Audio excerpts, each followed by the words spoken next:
We are live and direct. Nerds in the hood in full effect. There you go. And it's your boy Marvin Lattimore. Hey, so here. Aunt McGee. We are in the building. In the fucking building, dog. Let's go. BX is definitely in the building. So, yeah, that's what we're doing today. Okay. Yeah. So a lot of things is going on right now, folks. If you don't live in New York, you don't know, but the weather is finally back to some beautiful weather. We are living right now in the 50s and the 60s. So to New Yorkers, that's almost summertime weather right there for some weird reason. Bobby Shmurda's home. That's a big fact. Bobby Shmurda is home. I saw rumors that he got rearrested, but I think that's fake. I don't know. I hope not. But niggas said he violated parole. Oh, I hope not. But he's home, and what anime you think he watches? That nigga don't watch anime, nigga. That nigga hard, nigga. You never know. Nah, I don't know. I don't.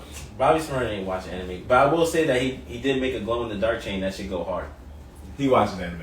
He definitely watches anime. He threw his hat in the air. He was also in jail for the last 7 years, so. Some inmate probably told him, some anime. Bro. 7 years, that's enough for somebody to help you catch up to a long-running anime. Okay. It don't necessarily have to be a One Piece, but something with like 300 episodes. Okay. And then the Hokage said, tell me more, please. You never know, right? Yeah. He could have had somebody like stick a phone, like a tablet up his ass or something. Okay. With mad episodes of anime. How did it get there? Yo. Man. He's like, you gotta smuggle that shit in for me. Yeah, why you had to go gay? Yeah, you had to take it left. How is it gay? Like, nah. That's how you. That's jail. That's jail. That's how you get into jail. That's jail. That's not gay. That's just jail. I don't like talking about it. It's just that jail. We don't either, so we'll move on. We'll move on, okay? Anyway, let's just go ahead. Let's just go ahead and get it started, guys, because it's the Nerds in the Hood. This is what we do. We're making this out to the people who sitting on dubs while watching English dubs. You heard? So let's go ahead and start it up. I know this is not your favorite show, Jorge. I know it's not your favorite show. But Ant just told me earlier he would feel remiss if he did not get to talk about the finale of WandaVision. Yeah, I could talk about it, but still not gonna be enthused. You heard the man. He gave us his blessing, yo. So go ahead, speak on it. Where should we start? Wherever you want to start. It was a full finale. You don't have to bring up the last. The fact that Vision fought Vision. Okay. So White Vision fought regular Vision. Yes. Yeah, and then unlocked White Vision and sent him on his way. That's he did. He basically. Yo, you know what I saw right there? I saw a black man set a white man free. Nah. Yeah. What was Vision a black man? I don't know. He's colored. To be fair, he's a machine. He's colored. To be fair, there are memes right now where Vision is wearing like a turtleneck sweater and a gold chain. There's memes. Oh yeah, The Rock. That's The Rock. Yeah, The Rock joint. Yeah, that's The Rock. He's being the young Rock or something like that. They are getting at him on there, trying to say he's a hood dude. So, it was. I find the last episode was pretty good. I'm hearing bad other views on it, but I thought it was pretty good. The fight against Vision was good. The fight where Wanda fought the other witch, I forgot her name.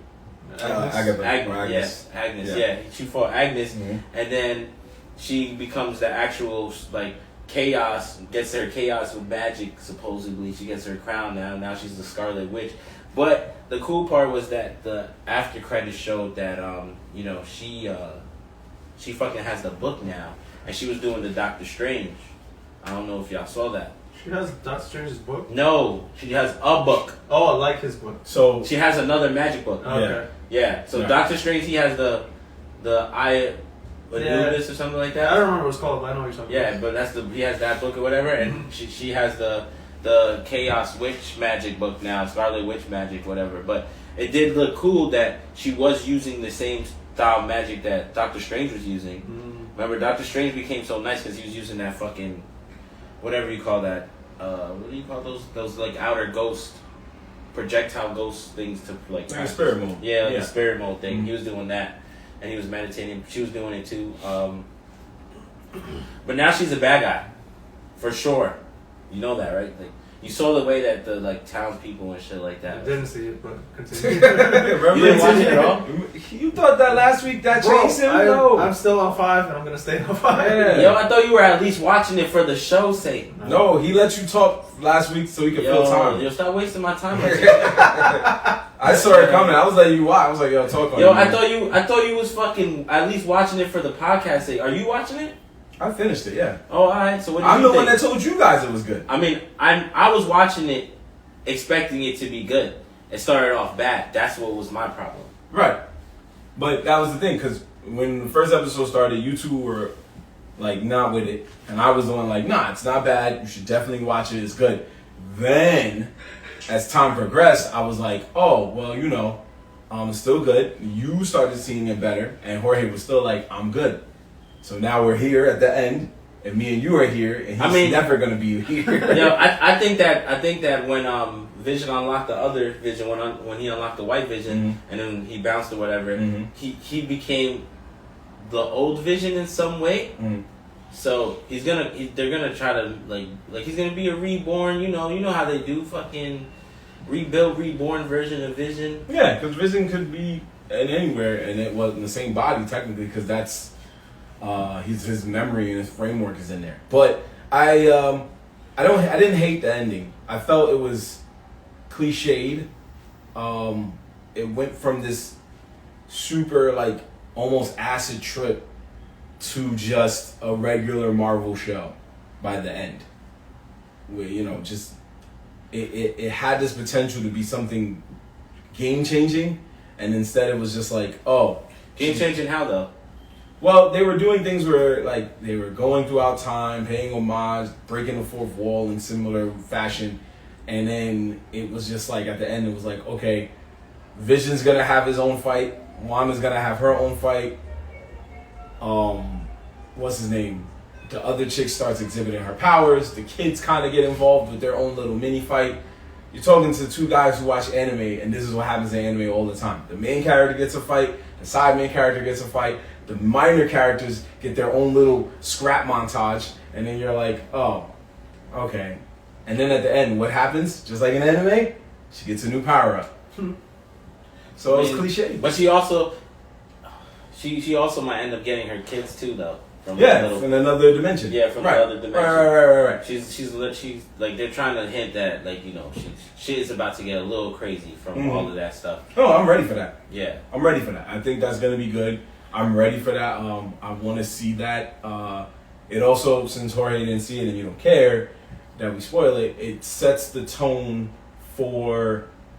Also, wait, let me interject myself.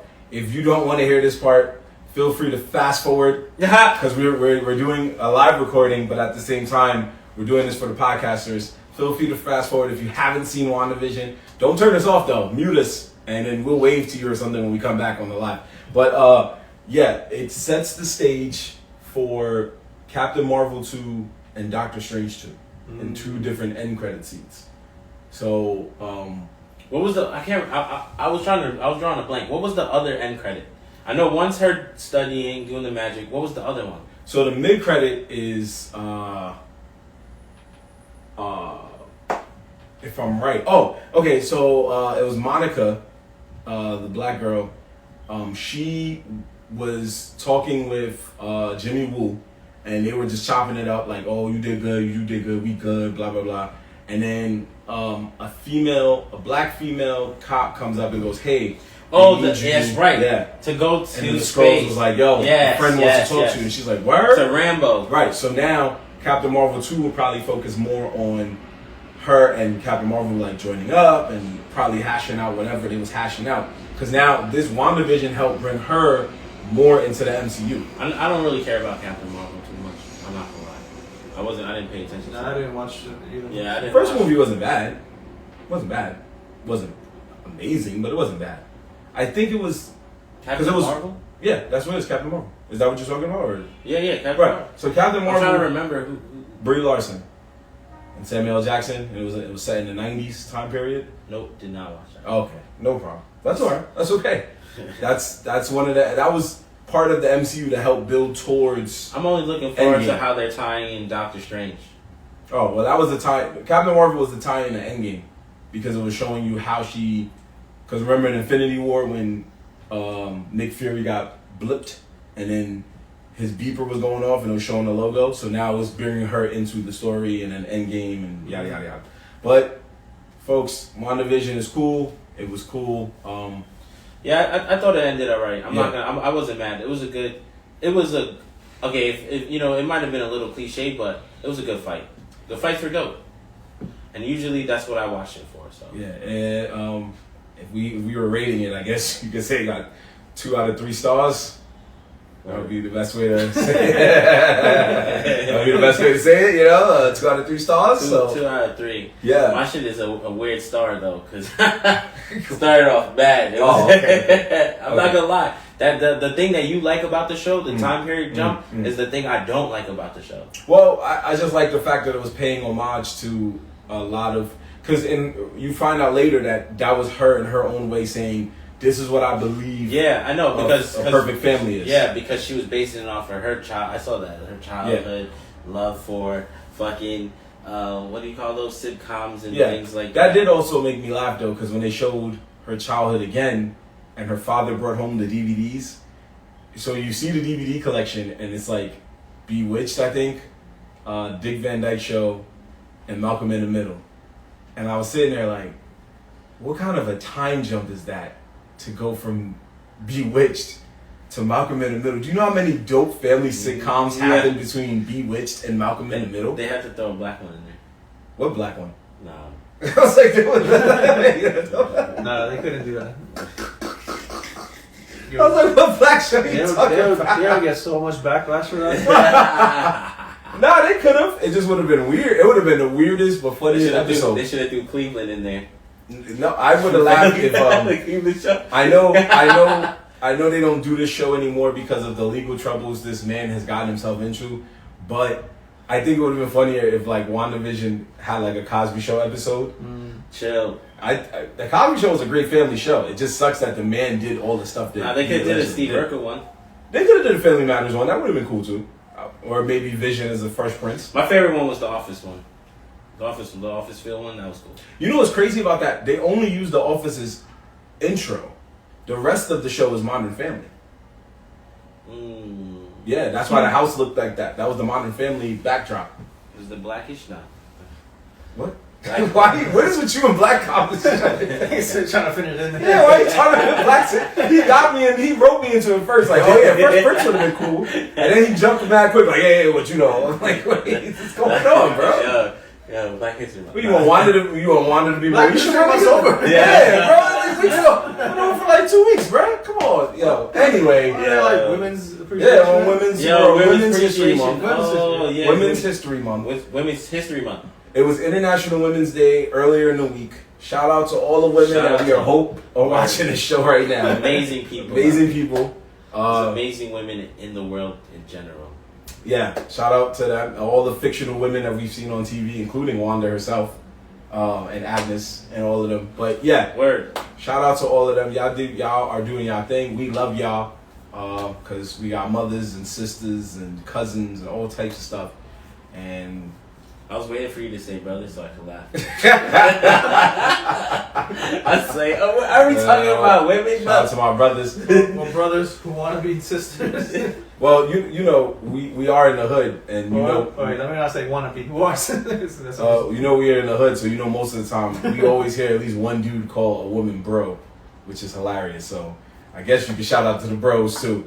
Because we always hear one hood dude like, yo, bro, you are killing me. And then you turn like, who's that guy talking to? And it's a random chick. You're like, I'm definitely in the hood, man. I'm pretty sure I do that. I'm not gonna lie. It'd be weird. Like, what's good, bro? You're like, what? Yeah. Moving on. Moving on. So,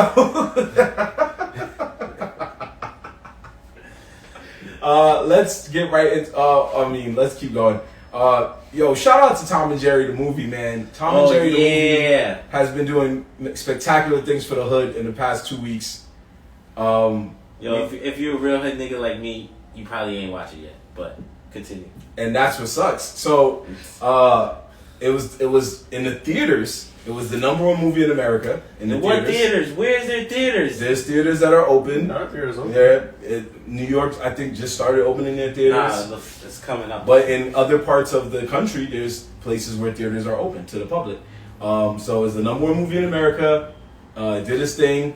It's like I told you guys if you heard the episode last week. It's an incredibly low key hood film because it has a lot of different cameos from a lot of different artists in reggaeton and hip hop, including Nicki Jam and Ozuna and T-Pain, Lil Rel. Just a lot of just funny stuff. The end credits is Rick Ross and Anderson .Paak. But they did something so low key hood that we couldn't even fathom it, and we have to big up Tom and Jerry the movie because what they did was one day somebody noticed by accident, I don't know if they was clapped or they was going to watch it with their kids, but they decided to watch Tom and Jerry the movie, and randomly the Justice League film, the new Justice League film that's supposed to drop next week, dropped in the Tom and Jerry film instead of the Tom and Jerry film. So you know what that means. What did they do? So tight about that. The one day you didn't want to watch it, right? No, not even that, yo. All weekend I'm not even gonna front from like maybe even Thursday night. I was like, yo, I should watch Tom and Jerry this weekend. Didn't watch it. Saturday, I think night, I even was there. I was bored as fuck. I'm like, I should watch Tom and Jerry. Didn't watch it again. Did some bullshit. Passed out. Woke up on Sunday and saw that shit happened. That glitch happened. HBO Max was like, yo, my mistake. We corrected it. I was like, no. You telling me I could have clicked it and I would have got to see Justice League? All I had to do was just try. Just try. That's not exactly what happened. Yeah. See, if people were smart, they would have seen the whole film and then talked about it. But no, dummies were like, look, I'm watching Justice League right now. Oh, I get what you're saying. And so, yeah, HBO caught onto it dumb quick. So people only watched maybe an hour, maybe 2 of the movie. So if they would have just waited, they could have saw the whole film. Yeah, I'm not gonna lie though. If I would have clicked Tom and Jerry on Saturday, bro, and it would have started Justice League, I would have rewinded and been like, oh shit. And my phone would have went off. I would have called all y'all niggas like, yo, go watch Tom and Jerry right now. I would have did that. They would have been like, what? I'm like, just go watch Tom and Jerry right now. Like, right now. Stop everything. That's different, though. You're here just telling people. Yeah, you're not writing it online. You're not online. Like, yo, go watch this right now. He's saying you would have linked us and been like, bro, you ain't going to believe this. But he's talking about people that's like on Facebook like, yo, right now, instead of Tom and Jerry, it's Justice League. But Tom and Jerry, yo, y'all some hood ass dudes because y'all literally was the plug. Y'all was the Justice League plug for the weekend. And y'all looked out. That was some true connect shit right there. Like, yo, y'all trying to see Justice League right now? Say less.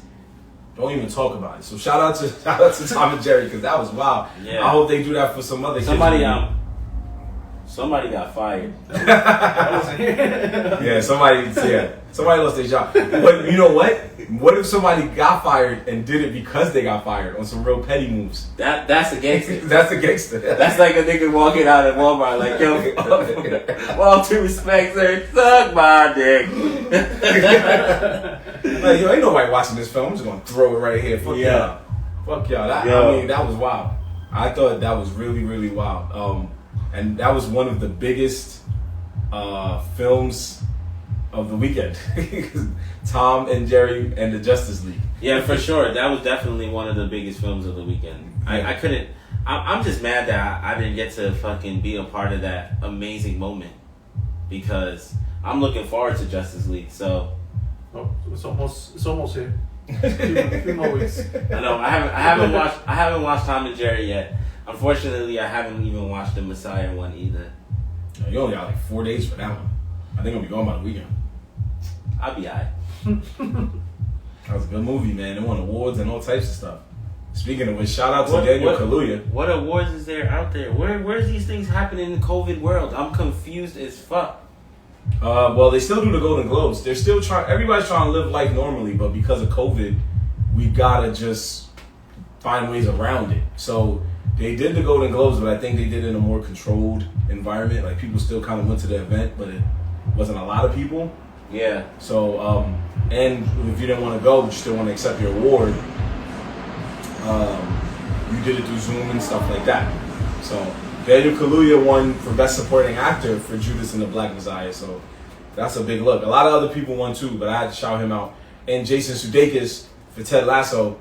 For people keep sleeping on it, so my guy won. It's like one day.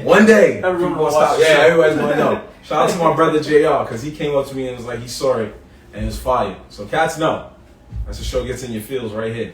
You feel me? But anyway, yeah, that was Tom and Jerry, man, the connects. I'm fucking pissed about that shit. I'm not even gonna hold you. About Tom and Jerry? Huh? About Tom and Jerry? Yeah, man, that shit was, man. Bro, all I had to do was click on it. I kind of wish I saw it later now. Once I read that article, I was like, damn, I should have just waited. I still didn't watch Tom and Jerry yet. I'm telling you, it's just so low-key hood. Although, it's kind of weird because the movie kind of focuses more on this, like, one white girl that gets a job at a hotel. And it should be focusing more on, like, the two of them, like, being them. But, you know, I don't really want to review it like we did WandaVision. But the movie ain't trash. It's damn, just, that shit sound trash. The description you just told me has nothing to do with Tom and Jerry. Yeah, it literally focuses on a girl who just lost her job and gets a new job. But involving losing her job was because she got into like an accident with Tom the cat. Because Tom the cat, he did this hustle where he acted like he was Stevie Wonder and was playing the piano blind. And Jerry snitched on him. And they was like, oh, yo, you're not blind, fuck out of here, get my money back. But it was weird. The movie even starts with 3 pigeons rapping a Tribe Called Quest. I'm telling you, this movie was designed for the hood. They just didn't want to make it so hood that I guess like little white kids or something didn't want to watch it. Was it directed black? I should have looked that up. That's a good question. I should have looked that up. Oh, bro. my tablet. I left it on. I got my phone right here, brother. I got my phone right here. I left my tablet on the other side. We good, Papa. I got my phone. I'm sorry, right guys. Yo, our studio setup is not that studio-like yet. I think they're aware by the random music in the background that I don't know if they can hear that. We're just randomly in the hood. Probably do hear it. Yo, I mean, it wouldn't be Nerds in the Hood if hood shit didn't happen, bro. I promise you. It's a black thing, isn't it? Yeah. Yo. It's a black dude, bro. Tim Story. You was right. Shout out to Tim Story. Tim Story with the Tom and Jerry fucking production. That explains everything. Yeah. That's why I fucking tried. When you said Tribe Quest, opened it with rapping pigeons. That's some real New York shit right there. Yo. That's why it starts with 3 pigeons rapping a Tribe Called Quest, and that's why it ends with a Rick Ross song. That explains everything. Rick Ross enough. Yo, shout out to Rick Ross, bro. Y'all don't understand. My man, every time you get a song in a movie, bro, you get some kind of like soundtrack royalties to that shit. Right. My son is in Django. Mm-hmm. Now he in fucking Tom and Jerry. Rick Ross is like, I'm not producing movie for you radio niggas no more, boy. I'm about to make this movie money. This movie money. Oh, you don't listen to my shit? I don't care. You watch the movie though. Right. I need Rick Ross to win the Oscar for like best song in a movie. I need that to happen. 3-6 Mafia did it. Eminem did it. He held it down in Django shit. He did. It just didn't fit the scene, but it didn't. It was dope though. Niggas just riding through the fucking horses down that random road, and then hard ass Rick Ross first comes on. That's why he said what he said about Rick Ross with the movie money, because he's just throwing his songs to any movie. They're like, yo, this is a kids movie about a cat and a mouse. Yeah, let's do it. It's just like, okay, fuck it. Then you hear the song. You're like, I heard. Actually, talking about Rick Ross, I heard that. What you call it? Coming into America 2, The Palace, right? Coming to America, The Palace. Yeah. That's Rick Ross' script. That is Rick Ross's script. It was confirmed. That's Rick Ross's crib, dog. That's does it Moon the Palace? Yeah. So the castle that he stayed in. There's a Moon the Palace. It's Rick Ross's actual crib. The actual crib. So that scene where they're on the stairs and shit. That's Rick Ross's real staircase. They filmed the actual film in this man's house, and they made sure that niggas understood it was the palace. Yeah, and he got a quick cameo. Yeah, I totally forgot that he did. He had to. But they're like, oh yeah. He's like, it's my house. He's the one of the movie. He probably was like, yo, I don't want to like a full scene, but at least like a quick, little quick couple lines. You feel me? Yo, that's a fact. He was in the fucking movie, and he got a song in that movie too. See, he got a song in that movie money, fucking money, baby. Yo, he got the Wingstop out here killing y'all niggas. Killing. Yeah. Oh man, jeez. Wingstop killing y'all niggas. I got to stop that. Yo, I ain't gonna lie. Other than the lemon peppers, everything at Wingstop is trash. Yeah. Their fries are okay. Nah, those fries are hard garbage. No? Yeah. Oh yeah. No, you only have it like once or twice because I don't know why they mastered the lemon pepper so well, but they did. They did a good job. I fuck with the garlic parmesan. That's pretty good. Yeah, they kind of put like a little garlic on it. I don't know. The one in Florida, maybe. Oh, that's correct. Dousing that. Yeah, that's because you're in a better hood. You're in a better hood situation than mine. You're in a better hood situation because in mine, we went to one over on Pelham-Manor and it was just like, ugh. Oh, that's the worst one. Yeah. Oh, there we go. That's the worst. Duly noted, sir. Yeah, that's the one I go to too. Actually, trash. Duly noted. You want slime wings? Slime wings. Yeah. That's why the fries were better than the wings. Yo, we drinking sake today, guys. Just so y'all know, anyone who's on the live and you're wondering what this is, this is that fucking drunken master, hidden dragon, crouching tiger. It looks like something where somebody just like he made like 5 movies. yeah, he did. I was like, okay. Jackie Chan. Nah, Jackie Chan's in it. He wasn't the drunken master. He's like, he's in all of them. No, he wasn't. He wasn't the drunken master. Please, sir. No. Sake's really good though, Thank man. you, my good sir. Yo, if you've never tried it for whatever reasons, I suggest trying it. You know, sake's really good. Hot sake is really fucking good, and I think that it might help you digest your food for all I know. But I drink it to get fucked that. Anyway, let's go back to Coming to America real quick because this was outside of the Tom and Jerry plug story. That was a huge situation over the weekend because it was ranked as the *1 highest streaming movie during the pandemic. We've only been a year into the pandemic, so it's been the highest streaming movie in the pandemic. It was breaking those kind of records. Eddie Murphy and the gang done it again. However, I don't know if it got the most mixed reviews I've ever seen, but it definitely was the most talked about film during this time period that we were in the pandemic. So many movies came out on streaming services, but this one was so talked about because I think it was probably one of the most anticipated films of like probably the last 20 years, maybe more or less. Yeah, I mean, yeah.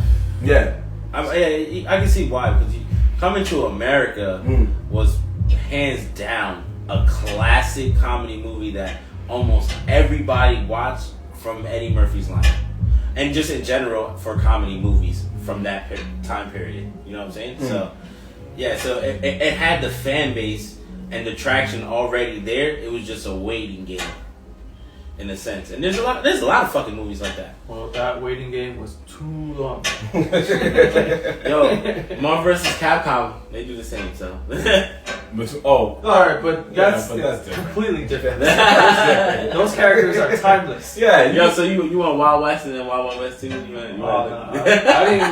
didn't even want the first one. Wait, yeah, you mean the Will Smith movie? Yeah, of course. Oh yeah, nobody wanted the first one. Yo, you said it like you didn't know what the Wild West was. Yeah, because in my mind I was like, I was like, which movie you talking about? The Wild West. I just bring the most horrible movie. Yeah, because that's a movie he even regretted doing. No, because we're talking about sequels, but no, I get you. I'm just saying that's a movie he even regretted doing. He turned down being Neo for that movie. Yeah, he's like, what? That's why he regrets it. He turned down. Well, guess what? Being Neo. I think he would have ruined Neo. I honestly agree with that. I can't see Will Smith being Neo. I don't agree with that. Sorry, bro. He would have made it look good. Nah, he would not. Man. He would basically be Deadshot Neo. He'd be like Iron Legend and Gemini guy, man, put together. Yeah, it's basically Deadshot. Basically Deadshot. Well, yo, now back to. He laughing at both of y'all motherfuckers because he's like, I had to be Neo because the last 2 movies was trash. So. We still got the first one. Yeah, we still got the first one. Still got the first one, yeah. There ain't nobody out here can really say I ain't never watched Matrix. And that first movie was better than most of the Will Smith movies that came after it. Most of them. I'm not saying all of them, but most of them. But that's because Matrix is on another level of its own. You can't compare it. Right. 7 pounds. I Am Legend. Right, yeah. I Am Legend. I Am Legend was a good movie. Can't forget Jeff. No, you can put I Am Legend there. Yo, my man right. is After that, it was like, music. yeah, he's turned. He's Yeah, folks. We apologize for the background music, but yeah, there's a war going on. Yeah, thus is the vibe of living in the hood once the weather gets past 50 degrees. Yeah, that's probably what it is. Yeah. Cause I'm like, yo, my son is throwing the party right now. Yo, we're gonna have to install fucking foam boards or something. put a bunch of boxes there like your man did. Oh yeah. But anyway, let's get back on hand. Yo, back to America. But you saw some of the movie. Yeah. How did you feel? I actually okay, so I purposely watched the first movie, rewatched it. Right? Because I remember it being this like crazy funny movie, a lot of good jokes. Second time I watched it, it was still a very good movie, not as funny. Maybe because I knew the jokes, or maybe because the jokes were a little, it's a different time period. Coming to America 2, the minute that shit started, I was not feeling it.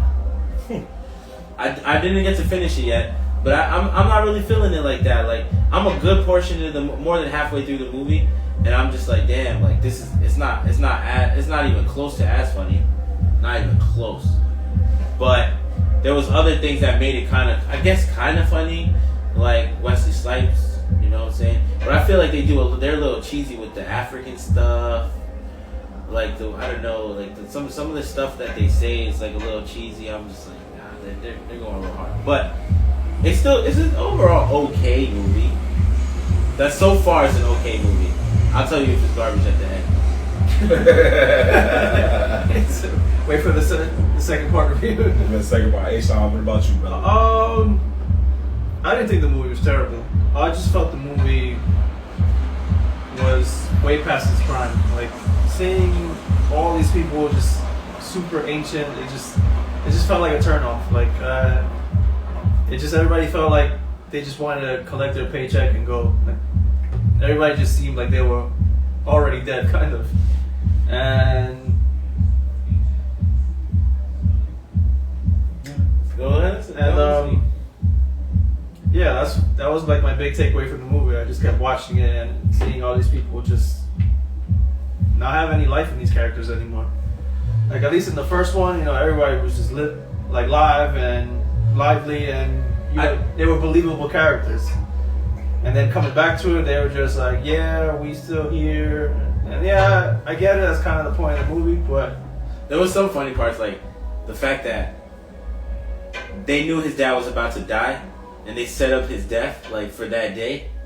Yeah, they kept like ODing, like, he's about to die. And you're like, what? He's like, yeah, and his dad's like, yeah, I'm about to die. Mm-hmm. He's like, he's like, but I'm gonna die glorious. Mm-hmm. My man had the stupid lit party. Yep, Morgan Freeman. Yeah, that's what I was about to say. Oh yeah, I forgot Morgan. Yeah, the salt and pepper part was like, whatever. Yeah, but Morgan Freeman narrated. That shit was crazy. Yeah. I just felt like, and I remember me and Jorge, we had a discussion about this, and then I was like, we gotta talk about it on the show, man. I enjoyed the movie. I liked the movie. I felt that everything that he was doing was just a sign of saying he's still stuck in his ways as a person. Just like you said, the salt and pepper and the En Vogue. He was bringing people from the past. Where you're like, yeah, I know. He brought almost everybody. He brought mad people from the past. Even at the end, and you got Morgan Freeman narrating your death, which is like, yeah, he's still a big star, but that's a throwback. You got Kevin Mutombo randomly there. Oh yeah, yeah. Like, there's other, there's all stars in the NBA who are also of African descent who are big that he could have got, but the Mutombo's a classic. He's a legend. So you're getting these guys to say like, and he had new guys too, like becoming guys. Right. But you're getting these guys to say like, I'm still stuck in my ways. These are my ways, and he had to use the new characters to say, I have to change with the times. I'm an old man. Mm-hmm. That's why he had a McDowell's in Africa, because he's like, oh, I love McDowell's so much and I got stuck on it. I like certain things they did though. Yeah. I like the fact that they made sure that he wore Tim's. the son. So yeah, I think they had to make him a real New Yorker, you know, yeah. Especially he's from Queens and shit. So. And he sold tickets to basketball. Right, he was scalping. Yeah, he was selling. Yeah, that was some real New York shit. I was like, yo, he's in here. And they made sure it wasn't even. They made sure he was so New York. He wasn't just selling tickets to a basketball game. It was to St. John's. Yeah, word. It wasn't even the Knicks. Right. It was to St. I John's. was like, yo, you guys want to see this college game? Yeah, you trying to see a college game for 10 a pop? Like, 10 a pop, come on, and he knows man. there's some New Yorker that's like, I'm willing to see a game in the Garden just to say I was in the Garden. Let's go. I'm with it. I'm with it. I'm like, yo, we were just walking by getting some beer, but fuck it. If you're a New Yorker, you know, if you saw a St. John's game or a New York Liberty game, or even the Knicks when they were at their just downright worst, even when somebody trashes you, like, you saw a Liberty game, bro? Your first thought is, well, at least I got to go to the Garden. And then that person's like, you know what, you got that. You're right. I haven't been to the Garden yet. You know what's funny about that story? What? I've only been to the Garden once. See? And you know what it was for? Wasn't that Rangers game?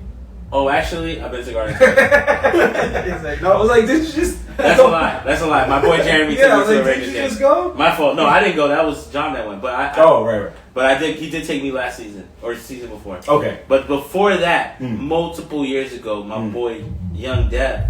Okay. Shout out to Young Dev. Yeah, he took me to a Liberty playoff game, and that was my first time ever going to the Garden. And I remember it was like only like the 3 or 4 first rows, like packed, and that was it. Like the rest of the Garden was closed, and I was like, "Yo, this is an exhibition or something?" He's like, "Nah, nigga, this is the playoff game." The playoffs? Like what? Playoffs? Yeah. Let's get it. Yeah. We in the playoffs? Playoffs, my guy? That's like, this game just got a lot better, yo. Trash game though. But yeah, see, so that's but then I did go. You know why? You know why I always forget the Jeremy shit is because I got drunk. That's why I always forget I went to the Rangers game. I just remember getting drunk and just seeing mad flashing blue and red lights and sitting there and Jeremy telling me what's going on in hockey, and I'm just like, damn, there's mad fucking rules I didn't know about. No, but that's what I'm saying. So it was bringing that New York. Like, here's what people forget, because everybody that I saw online on my Facebook and people on my IG was like, oh, you know, Coming to America is nothing like the first. It was never aiming to be better than the first.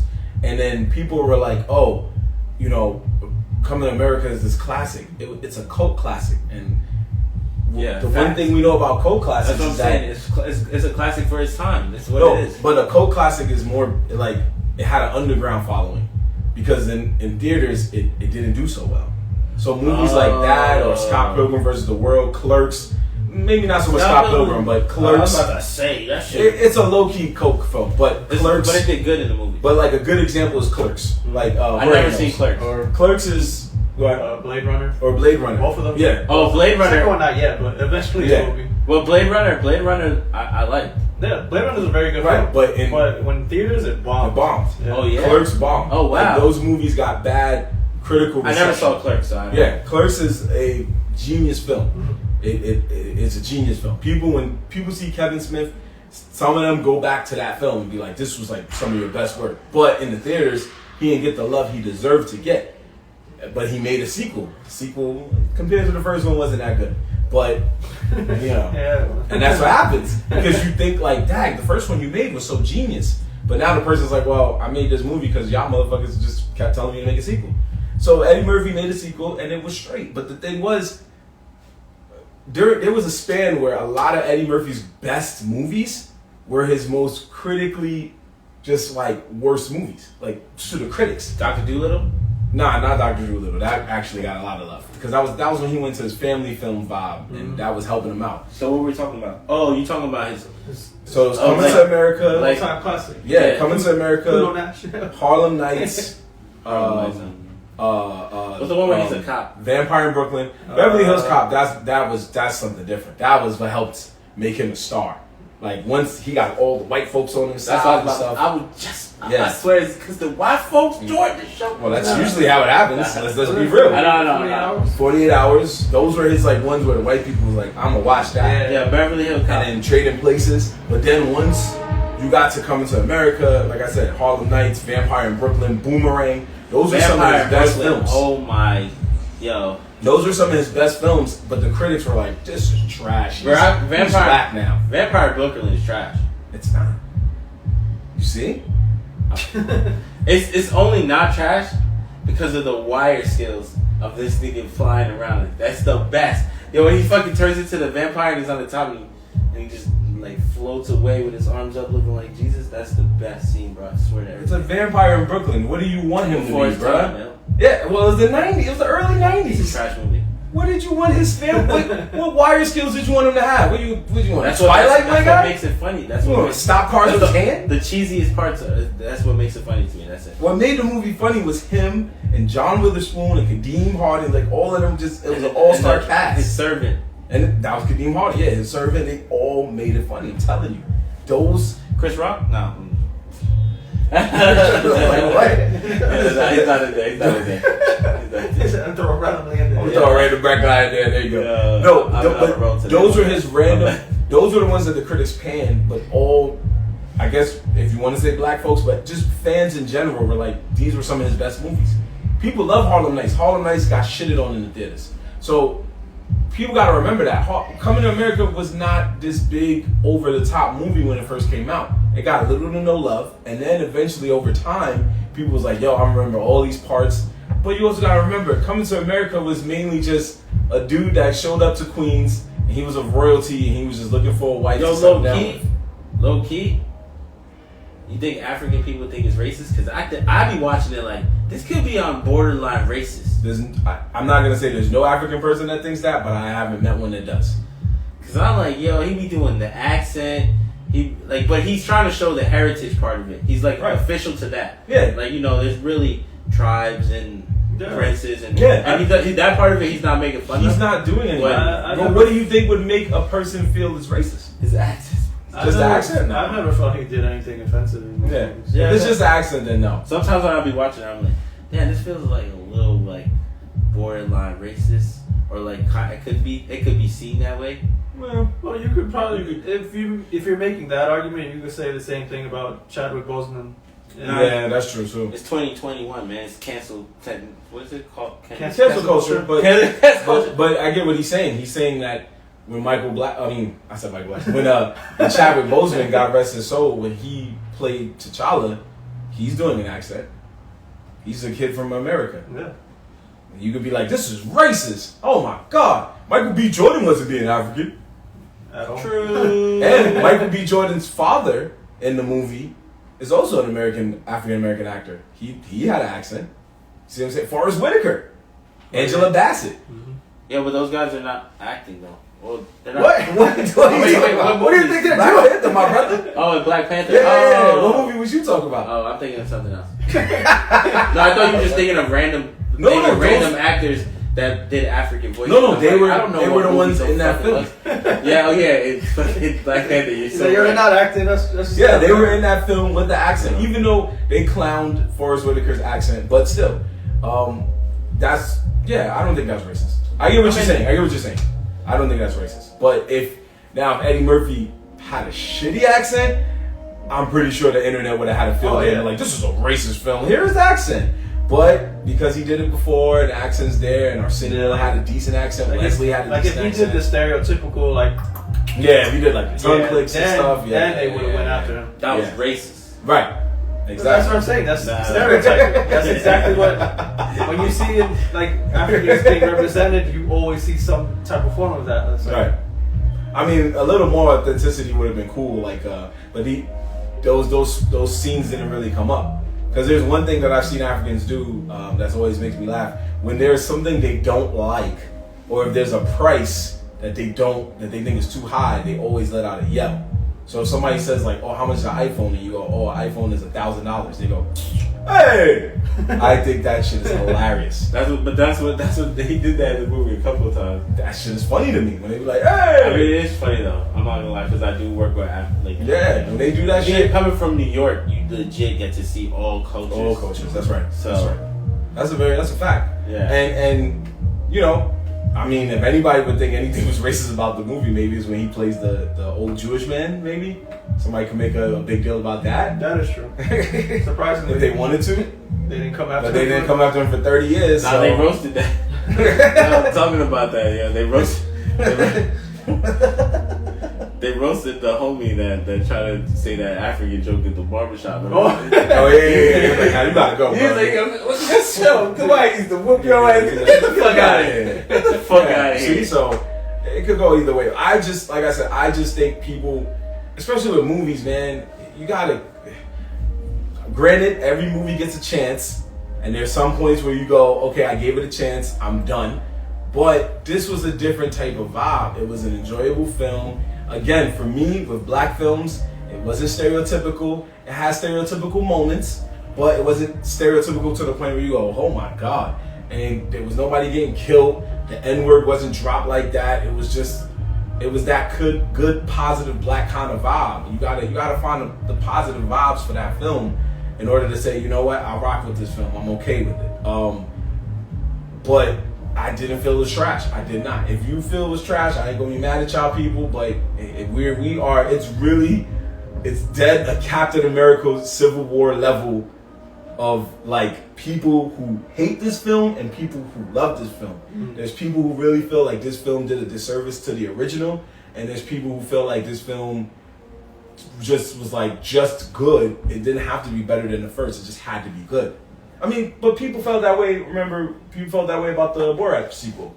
There were people that were like, "This is nothing like the first." And it was like, "What do you expect? The guy can't go out and do basically the Borat stuff that he did before." He literally showed us in a scene that there was a Halloween costume with him on it to show you, like, motherfucker, I can't do this shit no more. That's why I had to get a girl, and he made it work. And the girl ended up winning awards for it. The movie won awards for it. So I feel the same vibe as when it comes to America. It's like you gotta kind of just look at it differently. I mean, I didn't say it was a bad movie yet. I didn't say that. I just said that so far it's okay to me. No, I'm just talking about people in general. I'm not necessarily saying you. I'm not like coming at you about it. I'm coming at the world because it's really, like I said, it's a Captain America Civil War levels of like we're divided by this movie right now. You know, we are as a whole divided. But speaking of that, outside of just that movie. Now that brings up the question, what do you guys feel about like sequels and reboots and remakes? Because we're in this world now where that's the wave. I don't believe in that little like belief that all sequels are trash. Like, okay. There's people that say that. Like, yeah, all sequelitis. Yeah, all sequels trash. Right. I don't believe that. There's not, every sequel is not trash. Okay. I'm trying to think of one like really off the top of my head that I really like without saying Fast and the Furious. Because it does get trashed. It does get trashed. I will admit that. And honestly, the sequels have nothing to do with each other. I don't want to digress too far, but would you mind telling the world the infamous Fast 5 story, since we're talking sequels? What's infamous 5? Where we almost got beat up because somebody decided to say this film sucked in the middle of the theater. If you don't remember it, I'll tell it. I kind of remember it. It's alright, I'll tell it. Oh, you talking about Chris? Yeah. I didn't want to say his name, but I got it. Yeah. We got a little time. We can do it if you want. If you don't remember it, I'll tell it. Yeah, go ahead. I kind of remember. At any point you feel like telling the rest of the story, it's okay. So, I'll try to make this brief, folks. When Fast 5 came out, this was the change of the Fast and the Furious universe. This is when they actually had a bigger story with just bringing them together all worlds, whatever. Anthony invites me and my boy Chris to go see it, and we say, hey man, we'll go. Anthony even helped us get in for a nice price of free $99, and we hopped and we saw the film. Yeah, how did we do that? Anyway, continue. I was like, I won't bring it up, but we got blessed by you, and we thank you for that. So midway through the film, I unfortunately fell asleep. My friend Chris also fell asleep. My excuse was work. Chris had no excuse. So we were knocked out. I guess I was, brother started snoring. Anthony peeped that. Anthony nudged me like, yo, fam, like, what are you doing, bro? Like, I worked hard to get you in here for free. You sleeping, my guy? And I said, you know what? You're right. I'm sorry, man. This movie it's just not grabbing me right now. That was a professional courtesy way of saying, I don't like this film, without telling him in his face, this movie sucks. So I said, you know what? This movie ain't grabbing me right now, my dude. You know what I mean? I'm not feeling it. It ain't for me. And said, all right, but you snoring. I said, okay, you know what? I'm sorry. I stopped snoring. I just didn't go back to sleep. I stayed up. We wake up Chris, And Chris was like, what happened? I said, yo, bro, we sleeping, man. Ant's not feeling that. So, yo, wake up. Like, if you don't want to watch the movie, cool, but just stop sleeping. And Chris goes, nah, man, this movie's dumb whack. So Ant was like, yo. So the reason that was a problem wasn't because it hurt Ant's feelings, wasn't because the movie wasn't good. It was because during that time, he said it not only loud, but if you don't know, the Fast and the Furious movie is a movie that's mainly for car heads. And New York has a lot of car heads. That could be a cult classic for car heads. Yes, it is a cult classic for car heads. And New York has a lot of car heads, and we just so happen to be in a theater full of car heads. And next thing we know, Ant quickly is trying to diffuse the situation. Like, yo, shut up, you mad loud right now. And a dude turns around when he doesn't know it's us, and he goes, yo, who the fuck said that, my nigga? Real talk. You said this shit is whack right now. So I tell you to say that shit again. I remember that. And we all just sitting there like, we trying to play it off like, nigga, is that The Rock? That's The Rock. That is The Rock from WWE. Oh my God. He's in this shit? That's crazy.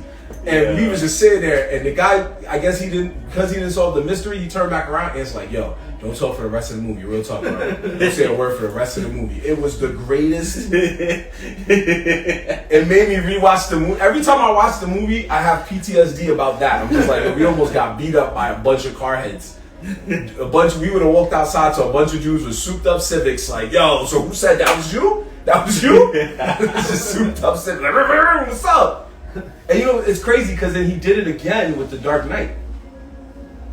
He did it again. I fell asleep. Yo, so if you want to talk about sequels, those movies are, you can't. None of those are whack. Mm-hmm. Do you think any of the Batmans are whack? No.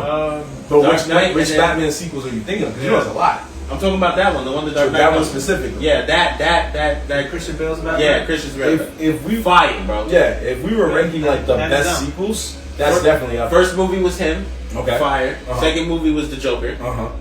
Third movie. That was back to him. Bane. Yeah, because Bane was like. Yeah. Bane, he did good though. Yeah. And when he broke his back and shit, that's as realistic as you can break a back. Like if it was really a Batman versus in human form. That's how it would look. Not like the movie shit where he fucking snaps this nigga like. People wanted the comic shit. They wanted the comics.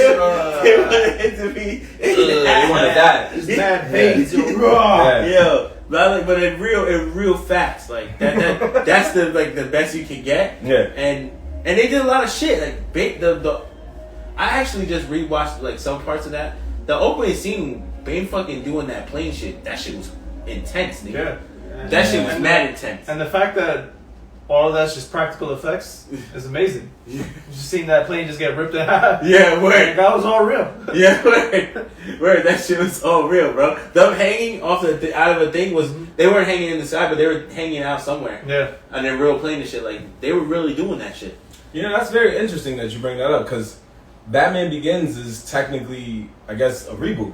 Yeah. And then it's a decent reboot that grows into a good sequel. I mean, Batman Begins is always the reboot. So And we got a bunch of them, and we're about to get another. We're about to get another Batman reboot. Yeah, you see? about to get another one. So the gift that keeps on giving. I'm sorry, yo, but Christian Bale, he fucked every Batman up. Like every Batman after this has a high standard.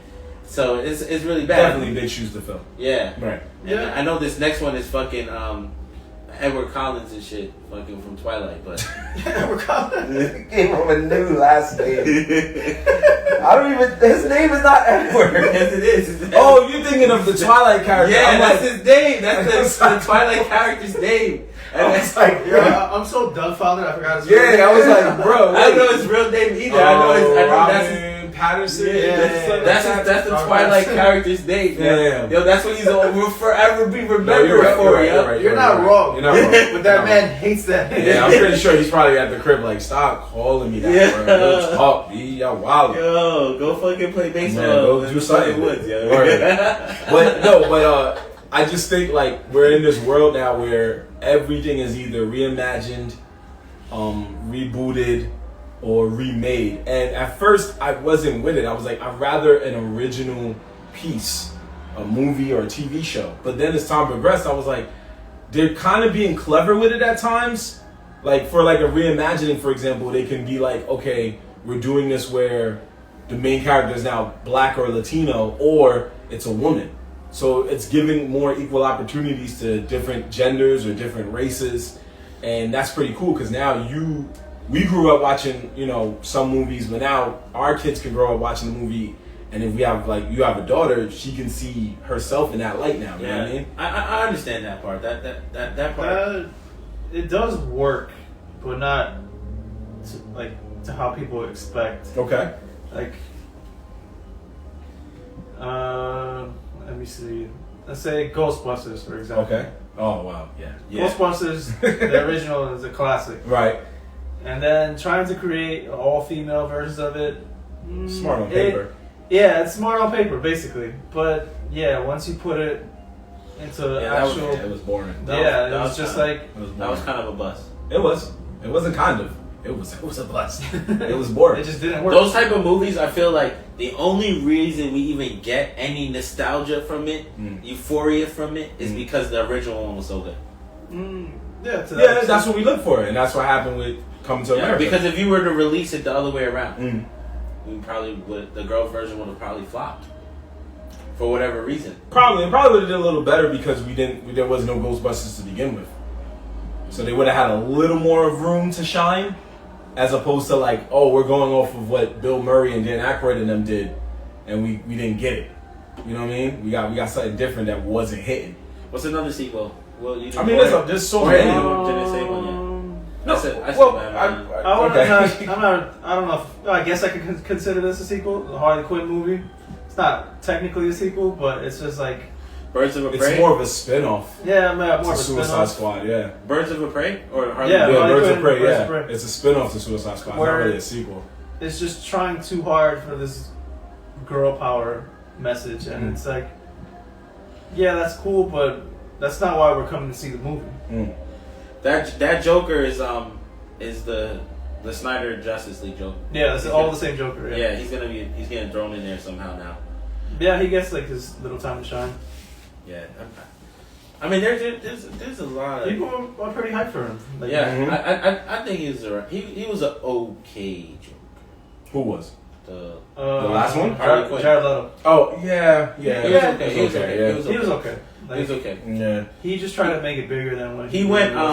He went more. To me, he felt more cartoonish, less psycho-like. He did really go too cartoony. Yeah, he was more cartoony. The other dude was psycho.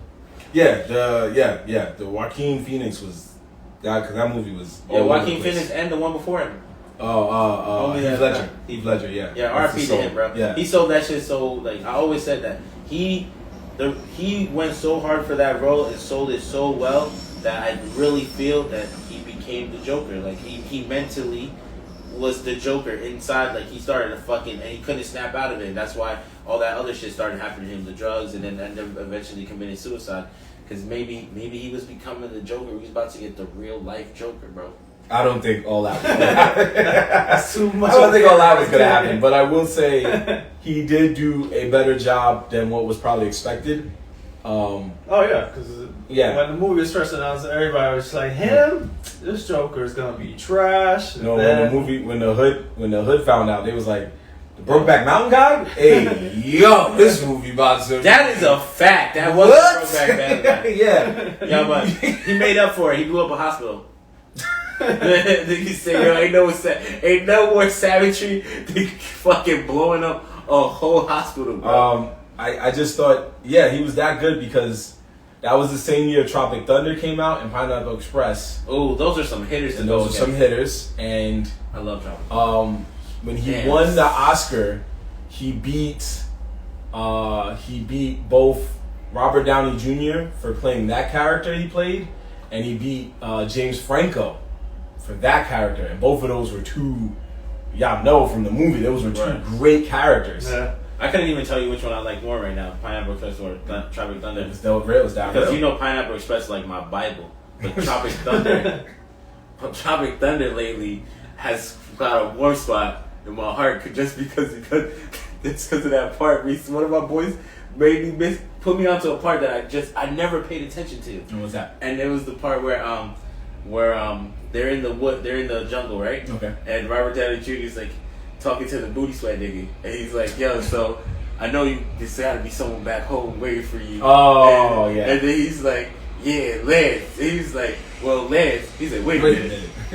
That's a man's name." Yo, I don't know how I ever missed that, yo. He said, "That's a man's name." That was right. And then he goes, "No, I said Nance." He said, "Yo, you said Lance." He said, "Yo, it's Hollywood. Everyone gotta be gay little sometimes." Yo, that shit had me dead, bro. And then Jack Black wilded out. He said some dangle the dice. Yeah, he says, "Let's swallow the gravy." I suck your dick right now, man. Yeah, he went too crazy. Yeah. He went too crazy. But that part, I never paid attention to that before. So when my boy played me that clip, it made me go rewatch the movie again, and I was like, "Yo, this movie is fucking insanely classic." Yeah, it is. Yeah. So we brought up probably some of the best of like sequels and remakes, but what did you feel was like the worst? Like ones that you're like, they should have never even remade this. They should have never brought it back. They should have never gave it a sequel. Like what was in the worst? Hands down, Fantastic Four. Fantastic Four. Oh, that's a fact. Wait, Fantastic Four could go in the Michael B. Jordan one. Both of them. Both of them should have never been. I'm gonna be honest with you. I didn't mind Silver Surfer. I didn't mind the second one. He was okay, but it wasn't enough to save the film. Okay. Yo, damn, yo, a sequel that's trash. Yeah, like what's just something that you're like, this should have never been happening again. Is that once I decide something is garbage, I pretty much watch it one time and erase that shit. Like it's gone. I'm not gonna remember. Right. I'm not gonna remember until you put it in front of me. I'm like, oh yeah, I seen that. That shit is trash. Damn. He's to turn that shit off, me. Another hands down. Come on, bring it. Blade Trinity. Okay, I'll give you that. Blade Trinity was trash? Yeah. That shit was OD good. Which one? Is that one where he fights the dude whose face opens up? No, that's the second one. That one's pretty good. 2 words. Triple H. Yeah, Oh, Dracula. Oh, yeah, he fights Dracula. He fights Dracula. Yeah. Ryan Reynolds and Triple H. Yeah, okay. It was Ryan Reynolds' first Marvel movie, and Triple H's first movie, I believe. And everybody will always remember that he lost to Ryan Reynolds in a fight in that movie. Damn, I can't think of any sequels that's trash off the top of my head right now. Really? There's a lot. Dr. Seuss. Pull a random one. Yeah, put one out of the hat real quick. You could go so many routes, bro. It don't even matter. Yo, but where you at? Oh, Doom. The Doom sequels were trash, bro. There was a sequel? Yeah, there was. Yeah. It was like straight to video. Holy crap. Yeah, I was like, I don't even remember that. Yeah. Okay. I watched that shit. But like, Doom was trash from the first one. It was made to be garbage, to be honest, though. It was like, this movie had zero budget. Yo, I'm trying to think of a movie that everyone definitely watched. You gotta think of a movie that had a budget and just failed so hard. It just failed so bad. I'm gonna say every Mummy after the first one. Whoa. Yeah. Whoa. I did not care for the one with The Rock. I kind of agree with that. I didn't care for, I think the third one had Jet Li in it, I think. The Emperor's Tomb? Yeah, that one was bad. And then they remade it. And the remake, I'm not going to lie, wasn't bad. But it just wasn't hitting. The first one was the best one. And Jorge knows. The first one was pretty good. I always laugh at National Treasure 2. Because National Treasure. Those movies were whoa. Yo, they were going crazy. Da Vinci Code.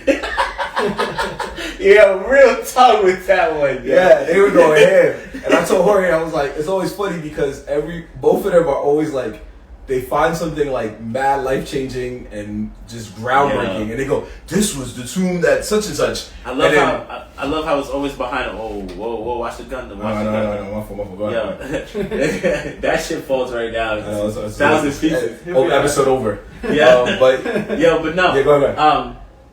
I love the fact that there was always messages behind bird paper. That was my classic. Right. Classic. It was national. But I always laugh because it was the one movie. It was the first time I saw a movie where they're like, "This is groundbreaking. This could change life as we know it."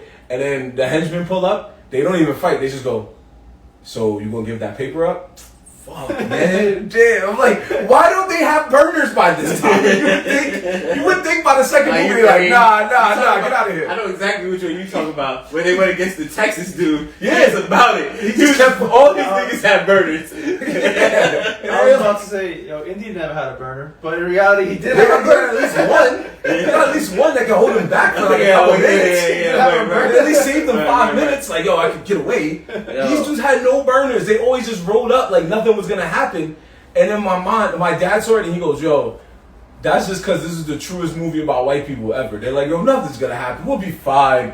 And then some other people come with guns and they're like, God damn it! All right, fine. You know what? Take the treasure. Get out of my face. Just leave me alone. Guns winning. What about Go ahead. What about scary movie sequels like Paranormal? I just Activities. What is another one?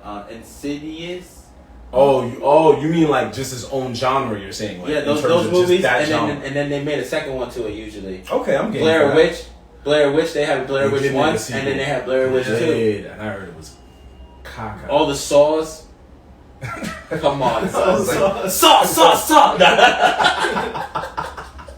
They just kept pumping them. Nah, they was going crazy with them jigsaws. Yeah. Yo, I was sitting there like, I wonder how many niggas walk around with pieces of skin missing and shit. I think that was a movie where you had to ask, like, at what point is like they was dragging it. They was dragging it.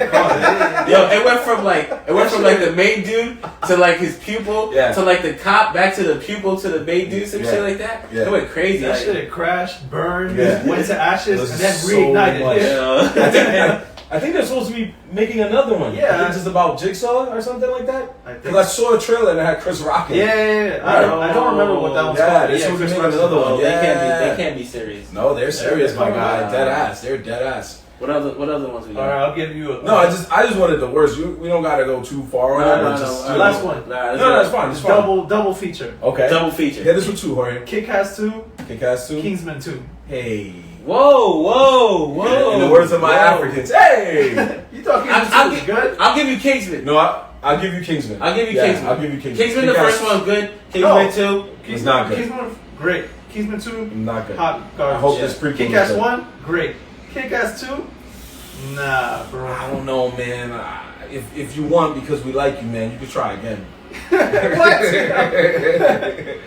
Me and Ant respect you. Kick-Ass 2. Kick-Ass 2 wasn't bad. Nah, it wasn't bad. Nah. Yeah. Kingsman 2 will give you. Yeah, Kingsman 2. I didn't like Kingsman 2. I hurt my feelings. Kick-Ass though? Yeah. Nah, Kick-Ass 2 is as good as it could possibly be. Yeah. And I do hope that the Kingsman prequel is good. But I didn't even know a prequel's in the works. Yeah, there's a prequel coming. But yeah, they're coming out with another.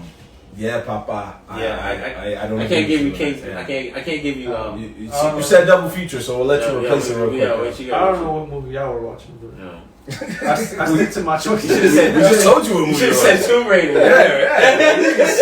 We would have given you that. You just said Tomb Raider. Would have been like, okay. Yeah, I say those movies because it's all the same director. Okay, but honestly, I don't even know about Kick-Ass 2. We'll give you that, but I think it was the same director. Nah, Kick-Ass. We give you a chance, bro. You keep going back to it. Yeah, I'm burying them. That movie staying buried. Yo, man, we trying to be nice. See that, people? We trying to be nice to you, man. It's like, we trying to be... Yo, this guy. Yo. There's so many worse sequels that you could have thought of, bro. Yo, since we're talking about directors and stuff. Okay. Since then we have a new... We're gonna do the facts and fuck out of here, or? Yeah, so we're gonna do facts and fuck out of here. Let's do that. We can do that, Anthony. We can do that. So, folks, as you know, it's time for another edition of Facts or Fuck out of here. Fuck out of here. If you don't know, if you're new to this, we basically have a segment, and we're gonna start bringing it to you, where we bring up a topic or a list or something, and we bring up some nominations, and you are to decide whether it is facts or fuck out of here. If you're not from the streets, fuck out of here basically means fuck out of here. Basically means I disagree, but in a most volatile manner. So, Jorge, you have something special for us this week. Yeah. Go ahead, my brother. Shout outs to World Culture for bringing up this list. World Culture. Their original list I thought was very interesting, but I wanted to put my own spin on it since, we're all related to nerd culture and hood culture. So I made my own list of directors that made comic book films, anime films, or hood-related films. So the original version was the YouTube video that we all watched, which we'll probably put in the comments for you guys. so that you could watch. And it was, what did you say it was? It was they chose 10 directors of their debut film being the best movie they ever made. And so, for me, I chose 7 because 7 is just the go-to number in Japan. Okay. Okay. That's fine. Okay. So this is gonna be your 7. Yeah, top 7 directors. Directors who made good first movies. But my spin is they went on to make better movies. Not all of them, but some of them. So it's different then. So it's directors. It's the same logic, except like I want to combat it because their first film may be great, but I don't feel like it's their top contender. Okay. Is it the same people from the list? Some. I chose different directors. So from different genres. That's not a problem. So basically, you want us to say facts the fuck out of here if you felt the director made a better movie than that, or that was his best movie. Better film than their debut film. Okay. All right. Fuck it. Let's go. I'm ready. Because they're need a little extra sake for this. If you need to watch their video, then go right on ahead. Like they said, they'll put it in the links. Yeah, because their video is directors that made their first movies were like really good. Yeah, and they never made a better movie after that. Yeah. My list is something like that, but not every director here is like that's their best. We're here to contend. Let's fucking get it. All right, so my first 2 picks are very interesting because these 2 directors actually have. We'll do one at a time. Yeah, I'm gonna do one at a time. But both of these directors have a film that wasn't their debut film, but technically, since I guess the films were like kind of like I'm not gonna say student films, but they were like low budget. They're not actually considered their debut film. The movies after that are what's considered their debut films. So, alright, so what is it? I'm going with that technicality. So first off, we're going with Bryan Singer. His debut film being, quote unquote, The Usual Suspects. Okay. And as everybody knows, or have you seen The Usual Suspects, it's one of hands down, I say like critically, one of the best films ever made. Okay. Because it's like everyone wanted a piece of this film.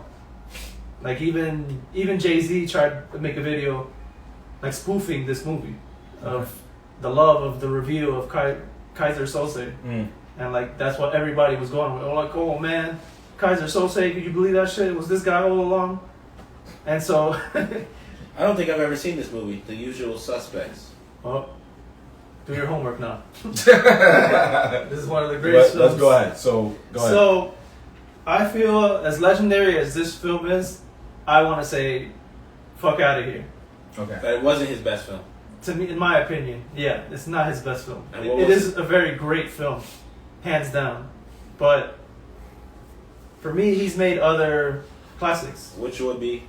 He's made basically all the good X films.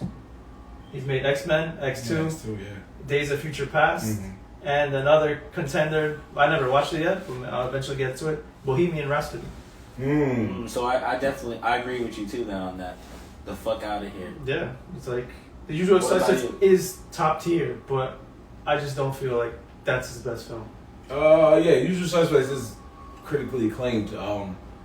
But because I was like, he definitely made X-Men 1 and 2, and X-Men 2 I always remember being that kid in high school, just like that nightclub opening. Those were amazing films. Yeah, it was an amazing film. And even Days of Future Past was a film where, as much as we hated the Fox X-Men, or maybe not hated, that's a strong word, as much as we wasn't fans of it, we were still just appreciative of that film and Logan. So, I'm gonna go with you on that one. Alright, next one.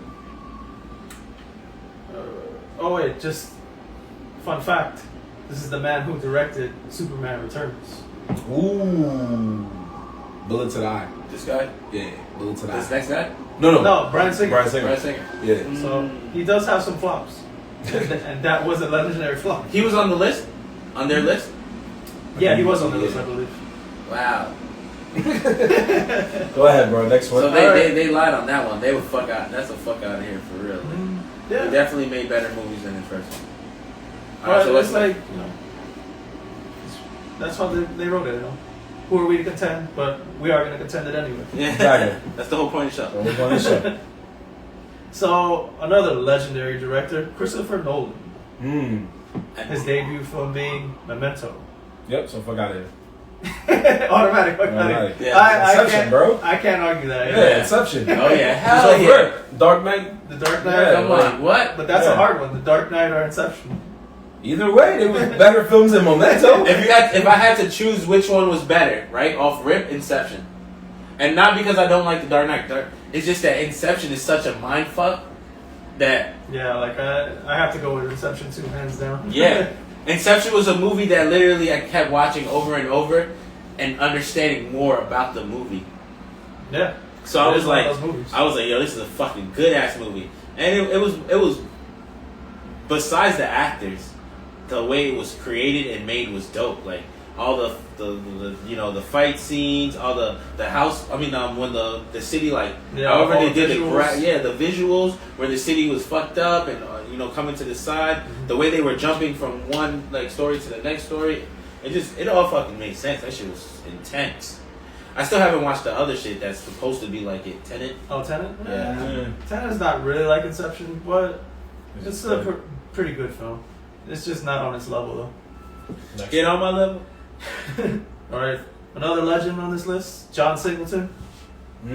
R.I.P. His first debut film, Boys in the Hood. Okay. Being a very legendary film in itself. Legendary film. I will say for this one, facts. Because after that, he made Poetic Justice, Shaft, Baby Boy, but he's more of kind of like a TV show director too. Yeah, so he has those hits. Yeah. He has those hits under his belt. I'm not gonna lie, Poetic Justice I like. It is a very good film. I'm not saying none of these films are terrible, but I like Poetic Justice. I'm gonna say fuck out of here. Boys in the Hood. Fuck out of here. Boys in the Hood was a masterpiece, but Baby Boy was the modern day Boys in the Hood at the time. Poetic Justice was also a masterpiece.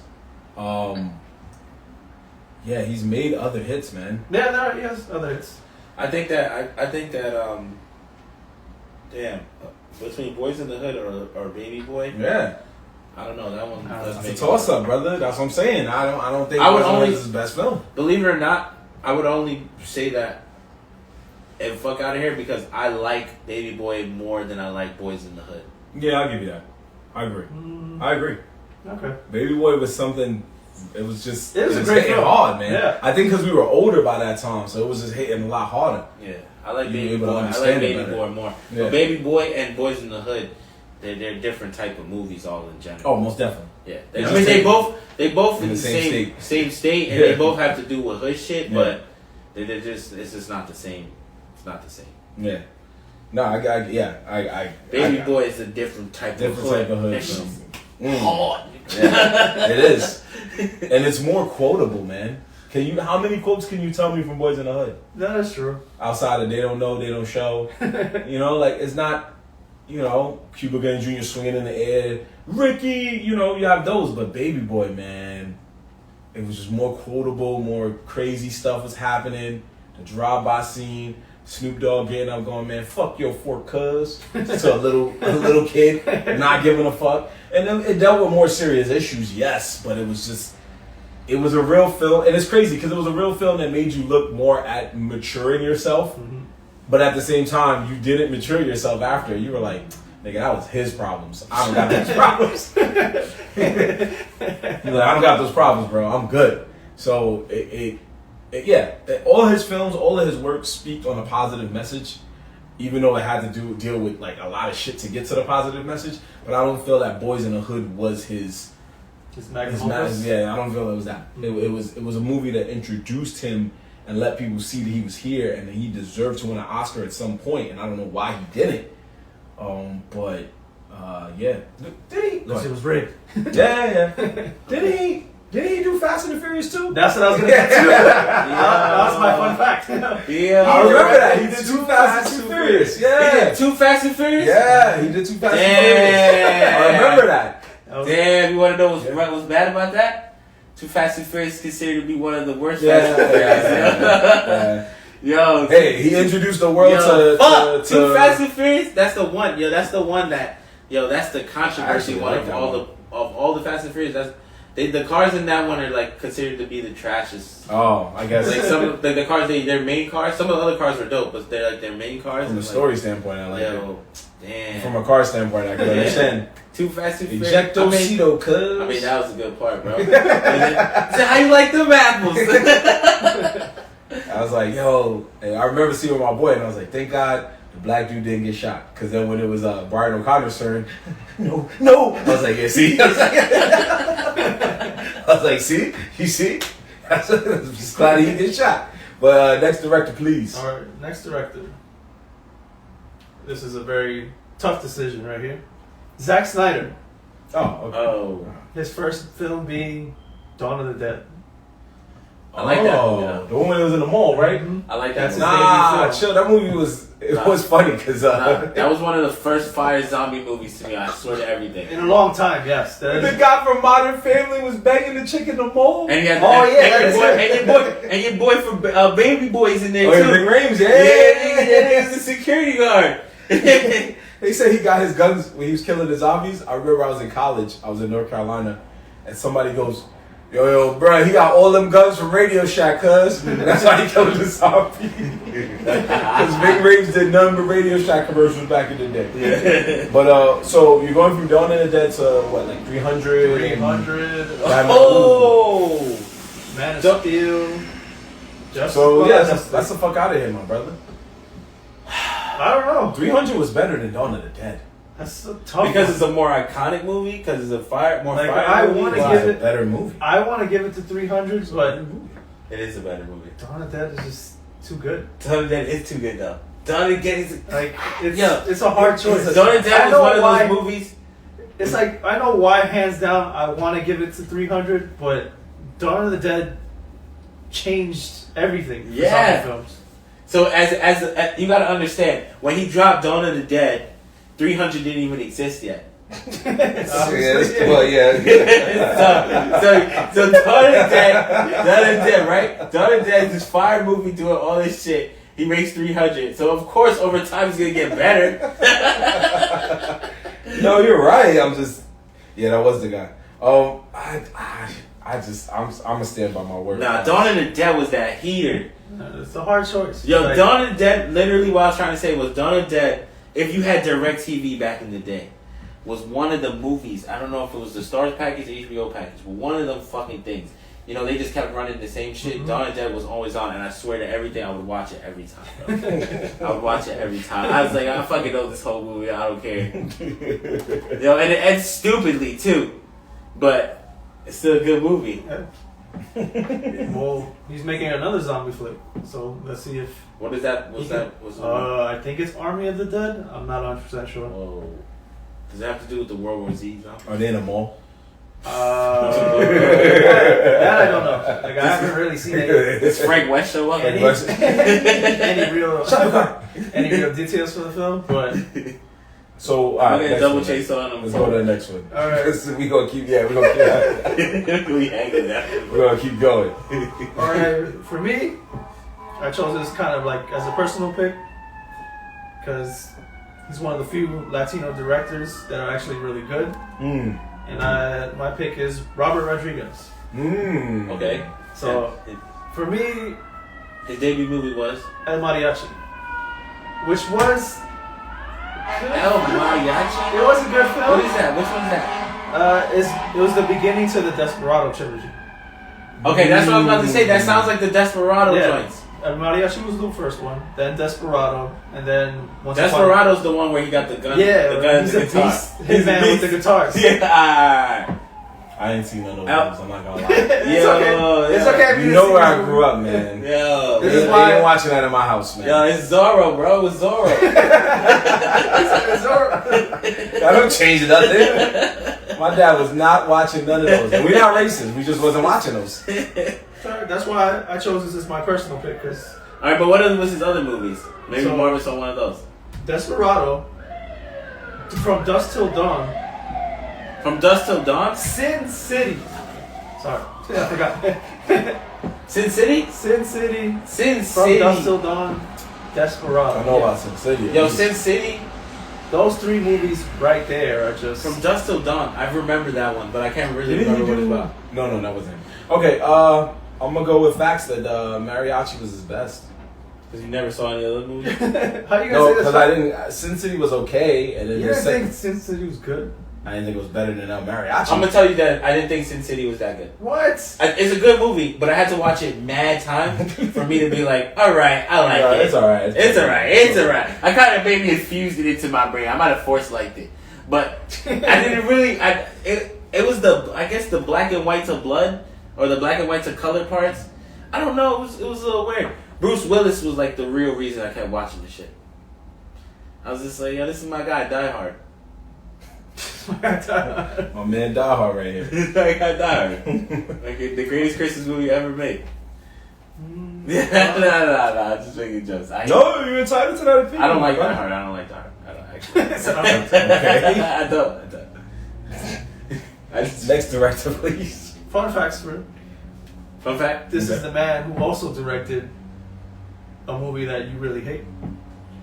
Alita Battle Angel. Yo! He can stay down there. He can stay down there. Yo, you know what's crazy? When we were talking about bad sequels, I was gonna bring up Alita Battle Angel, but I was like, How is that a sequel? it's not a sequel, Yeah, but I it's was like, just it's so not a bad, yo. It's so bad, yo. It's so bad. It's so bad, yo. It was so bad, and we paid only $5 for it. Yo, Marvin.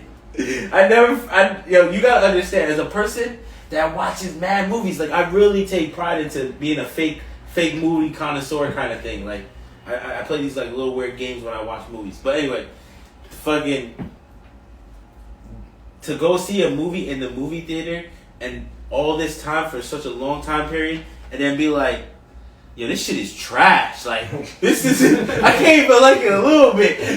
Like, yo, can we switch the channel? I just want to get out of here. Like, yo, and Marvin saw it. Marvin was like, yo, you not lying. I'm like, bro, this is bad. This is, Shit on that poor movie, man.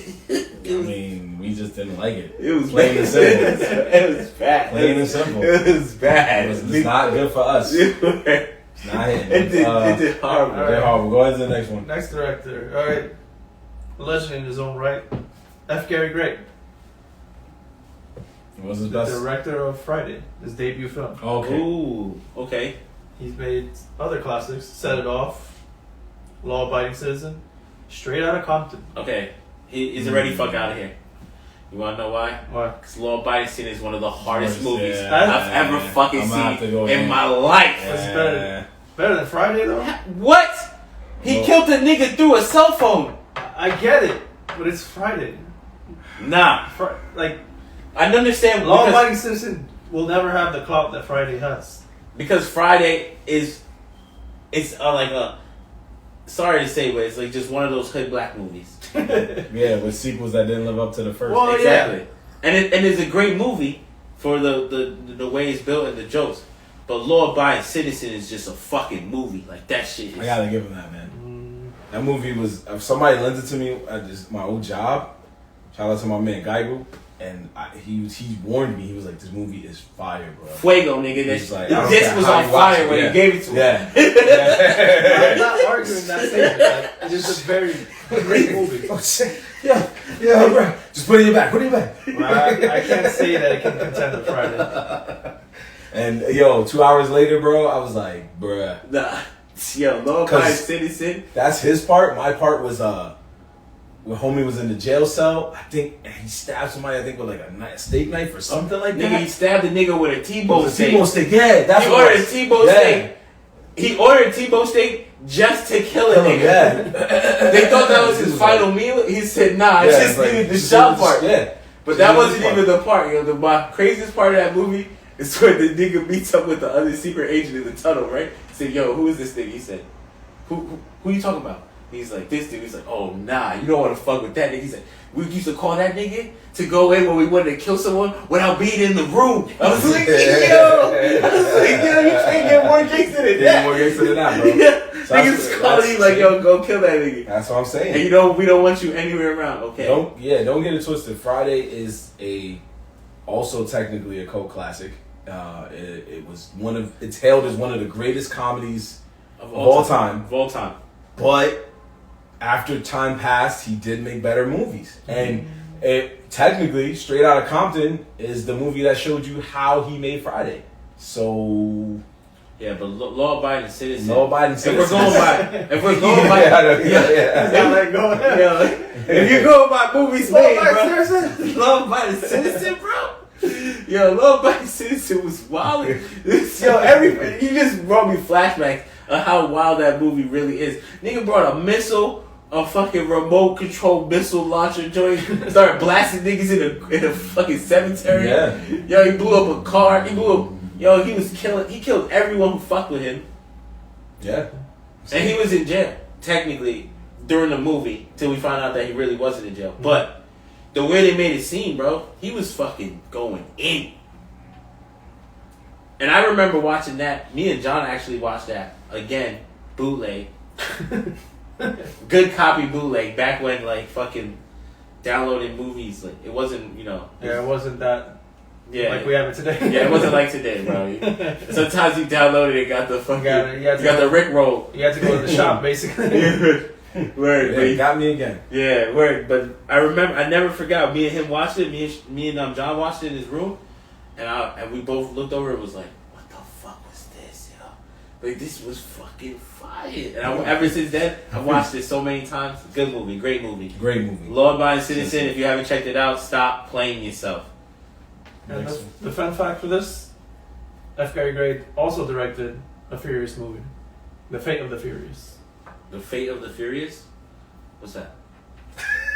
Oh, Fast and Furious. What? How you totally forget your franchise? Oh, because they're all called Fast and Furious to me. I ain't even gonna lie to you. I only know because of the current one. Wasn't that the last one before the ninth one? I can't remember. Wait, what? It was one of the last two. Fate of the Furious? I think it was either 7 or 8.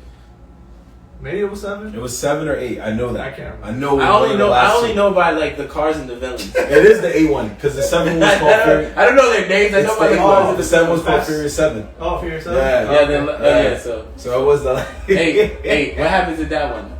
I'm trying to remember. Next director, please. We do not want to go into it.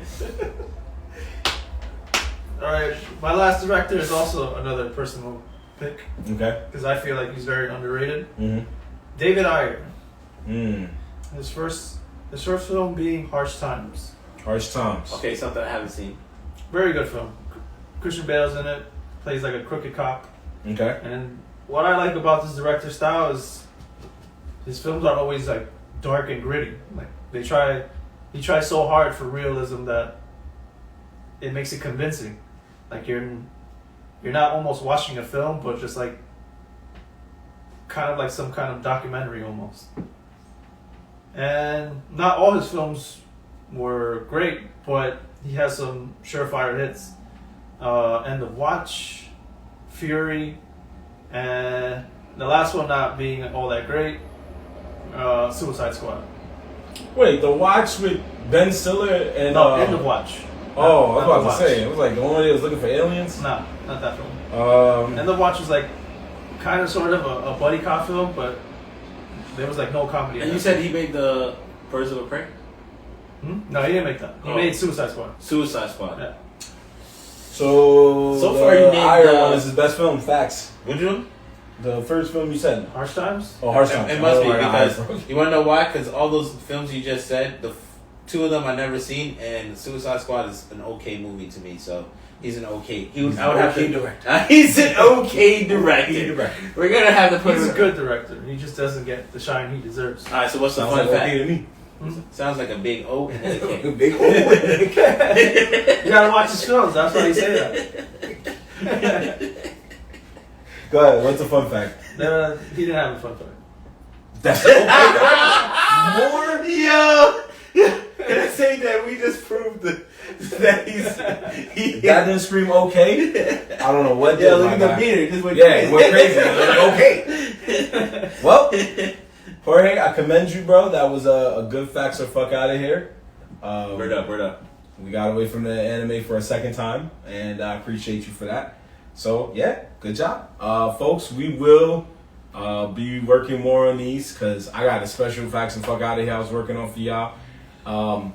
Ant is actually going to be in charge of getting some fight scenes because he wanted to do anime fight scenes. So it might not be next episode because the next episode we actually got our guest coming through. It's going to probably be within 2 weeks. So he's going to get some fight scenes and me and Jorge will throw some fight scenes in there too. But yeah, that was Facts or Fuck Out of Here, people. We done did it again. So and that is a fact. And that is a fact. So let's wrap it up. We got, as usual, our sleeper picks of the week. And some of y'all, I'm starting to notice a trend, man. A lot of people are liking our pictures when we put something that you're sleeping on. Some people, we're gone from the people being jerks and writing my dick and stuff like that. But I think a lot of people are nervous, and I think a lot of people are nervous of putting something for people to sleep on, to stop sleeping on. I think they're scared that our words aren't going to get there, man. And I want to tell y'all something. That is so far from the truth, it's not even funny. Yeah, I want to hear some of y'all suggestions, man. I mean, I know some of you guys probably watch some good stuff, and some of you guys probably watch some trash stuff, so, you know. we can't say that they're watching trash stuff if we want them. This is why they're scared. This is why they're scared. Come on. I was just trying to embarrass them before. Yeah, bro. I was being thick. I did that purpose. I just said people scared. Trash shit. No. For real though, we really want your opinion, guys. I don't know why haven't that many people comment on the sleeper ones. You know, we'll get there. One day we'll have people writing our butt. But we get a lot of votes in though. Mm-hmm. When we put up which is better than what, we get a lot of votes in. Mm. So you know, we could actually run a director's vote this week. In terms of what? Like the best director? No, we put up the director's name and then say which movie was better. Okay, I'm cool with that. Yeah. Okay, that makes sense. We'll work on that. Good job. Yeah, our viewers' opinions. Then to go along with what you guys thought with what we just, this podcast, the ones that tune in live, you guys are getting to, hear it. The good thing is that when you tune in live, guys, by the way, when you watch it live, you guys get to hear it first. Because we're recording it now, but we actually don't release the episode till Saturday. Mm-hmm. The podcast recording till Saturday, which is Spotify, Anchor, Apple Podcasts, Google Podcasts. Yeah. Yep. Those are some of the main ones. There's a lot of other ones, but those are the main ones. Yeah, and then the video footage gets linked up to Instagram, which you can watch at any time. A lot of them are already there. You can go back and watch some of our other footage. Eventually make its way to YouTube. Yep, and YouTube is coming. Mm-hmm. YouTube is coming, guys. Mm-hmm. So. Yeah, but speaking of that, big shout out to my man Joe Franklin. I brought this up for a sleeper pick, but I was glad to see that somebody else had my views. He told me that people need to stop sleeping on the show Snowfall. People need to stop sleeping on Snowfall. And he's absolutely right. As you saw, Jorge brought up John Singleton. That was one of his picks. Mm-hmm. Stop sleeping on Snowfall. It's back right now, season 4, I believe. Season 4. I think it is 4, yeah. And it's hitting. It's already started. First 3 episodes already been crazy. I'm slacking. I'm still on season 1. I'm not gonna lie, but I think I'm like 5 episodes in. First 3 episodes was already gunfights and all types of stuff. Snowfall is up there. Please, people, stop sleeping on it. That was a hard one right there. Oh, yeah, stop sleeping on it. With a hitter. Yeah, and to be fair, my man, shout out to my man 3OpJ on Instagram. My sleepers. He told me about Ark Survival. Now, I know that was something we brought up before, but I actually saw it was on, I saw it on a PlayStation Store for $10. So I was like, yo, since it's not expensive, I'll cop it, and it's actually not a bad game. What game is that? Ark Survival Evolved. I remember we brought that up because we had a fan bring it up before, and it's not bad. So you see, we be taking y'all choices, man, and we be watching some of them. We be catching some of them. So don't be afraid to let your voice be heard, because sometimes there's a show where a game. Soul glow. Okay. Sometimes there's a program or a video game or a song or an artist that you feel like, yo, everybody's sleeping on this thing, and we feel the same way. We be telling people about shows and they be like, it's okay.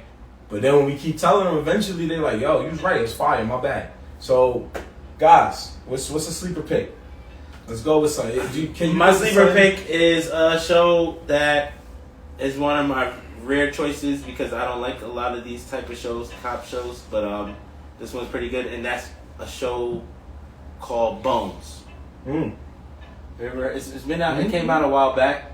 I don't think any new episodes came out in a long time, but it's called Bones. You should go check it out. It's about I think she's a forensic scientist, right? Some kind of investigation forensic scientist. That's interesting. But yeah, she's like really in tune with bones.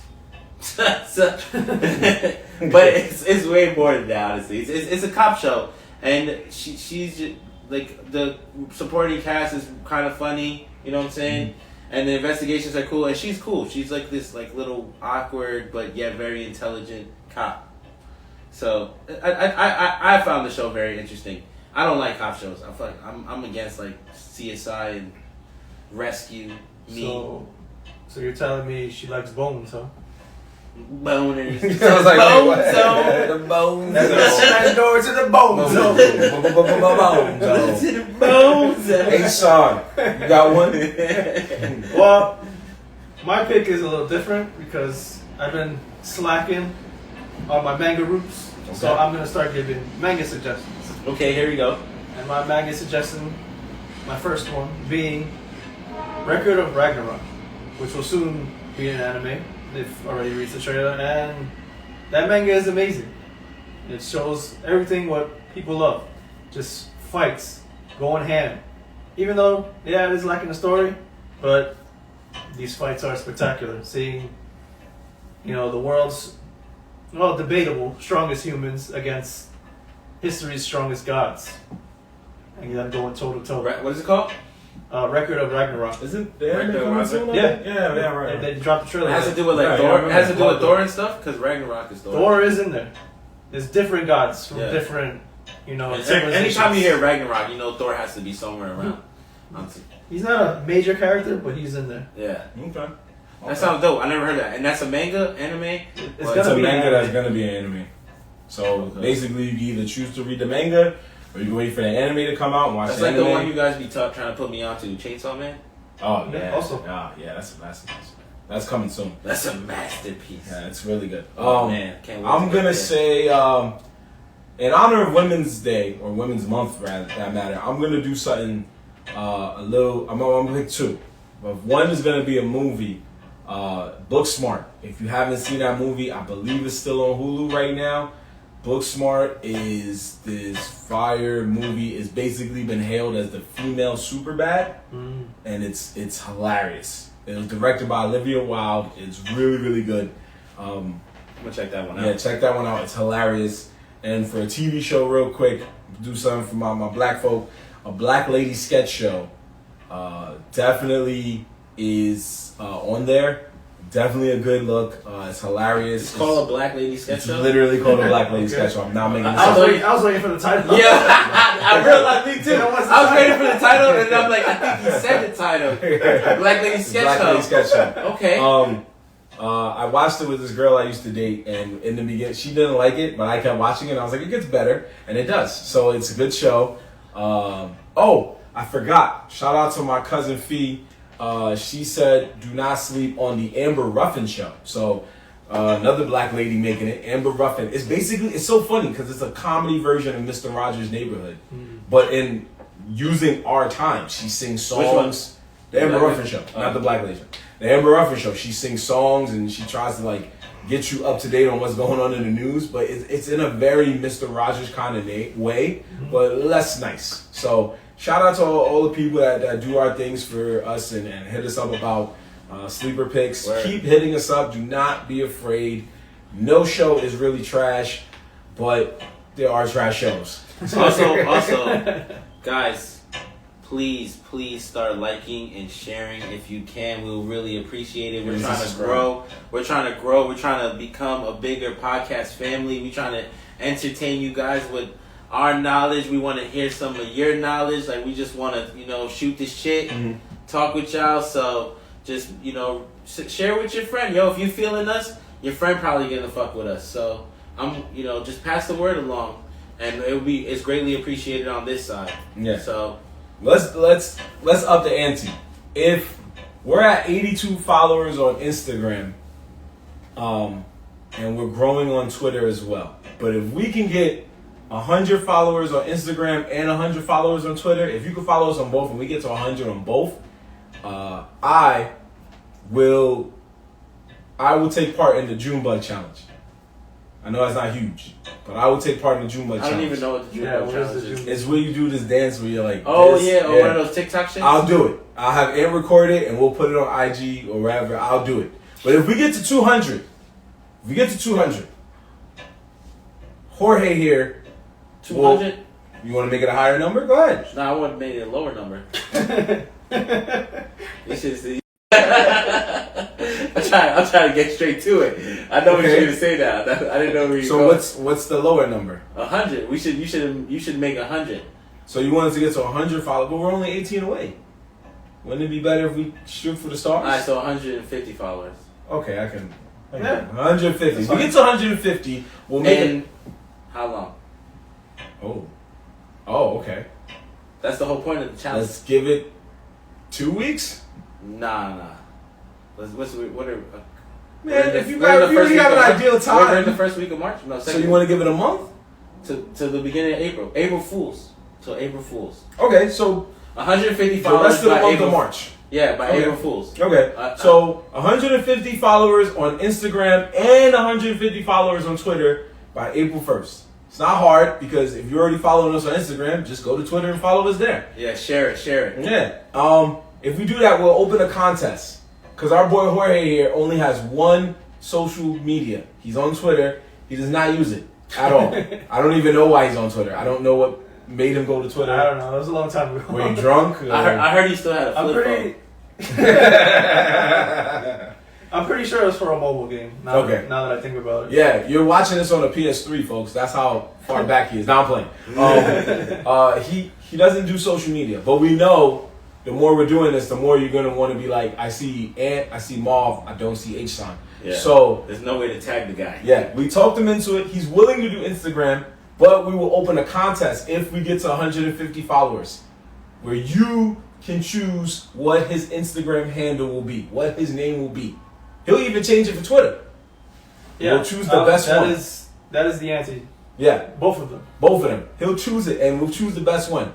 Obviously, we won't take no shit like Dick Sucker 5000. We won't do no shit like that. I swear we say dick too much.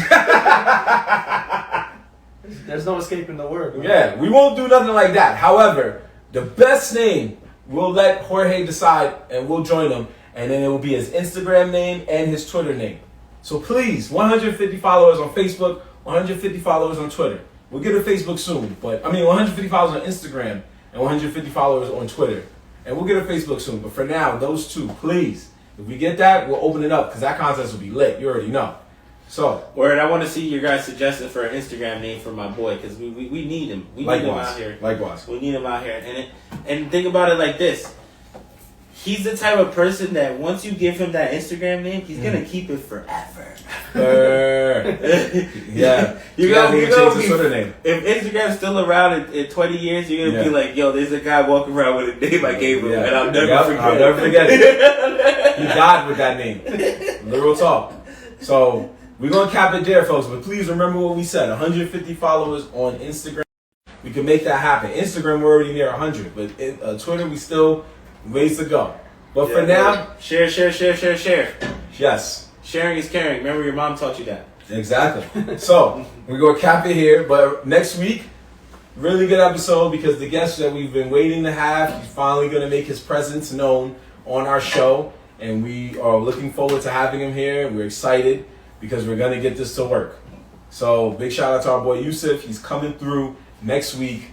And we hope you're ready for Pat, and he's coming with Pat. He's coming with Pat? Yeah, they're both going to come. The whole fucking Cash Out Supreme channel is going to pull up. All right. I'm with it. So we will be ready for that, right, Ihsan? Yeah. All right. But for now, we're going to call it a night, and we're going to cap it here. So I'm your boy Marv Vlad. Ihsan signing up. And McGee. And we are out of here, people. Yo, Peace. Peace. Yes, sir. Salud, my friend. Yes, sir. There you go. Thank you, bro. Good night, folks.